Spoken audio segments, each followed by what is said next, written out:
What if I told you there's a Nintendo DS Lite that's not just a retro, nostalgic, handheld console, but also a piece of art?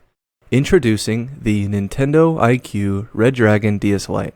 This exact model I have in my hands, however, is actually a reshell. In today's video, I'm going to be showcasing this beautiful handheld model while going over some of the history of what iQue means and talking about my experience performing a reshell on this DS Lite.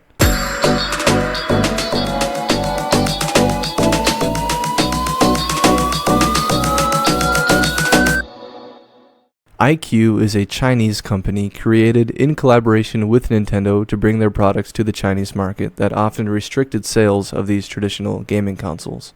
The iQue brand was essentially Nintendo's gateway into China, and at the same time they made sure to make a cultural connection with their Chinese consumers, hence the beautiful Chinese dragon design on this DS Lite. While this was an official design sold within the Chinese DS market, this specific model I have in my hand is a reshell, as I mentioned earlier. DS models by iQue were known to be region locked in the way that it could play standard international DS games, but games made for iQue could only be played on an iQue DS Lite. A while back, I bought a faulty crimson black DS Lite I got from eBay. It had the typical broken hinge, the digitizer wasn't functioning properly, the button membrane for the D-pad completely fell apart, and it was missing the stylus and GBA cover, as most second-hand DS Lites usually do. I bought this new shell off of AliExpress for around $8 or $9 US, and I got all the other necessary items for this repair as well.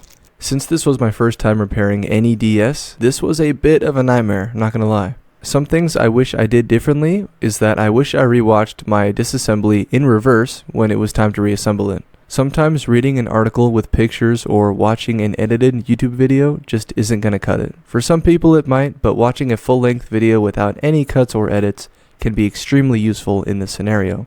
And I cannot stress this enough, but please be careful with the ribbon cable that connects the top display to the motherboard. I slightly damaged mine in a way where the pixels turn to a wider hue when the screen is flexed past a certain point. Thankfully, it wasn't damaged any more than this, but for anyone considering doing a first time repair, please be careful and have a lot of patience when working with the ribbon cable.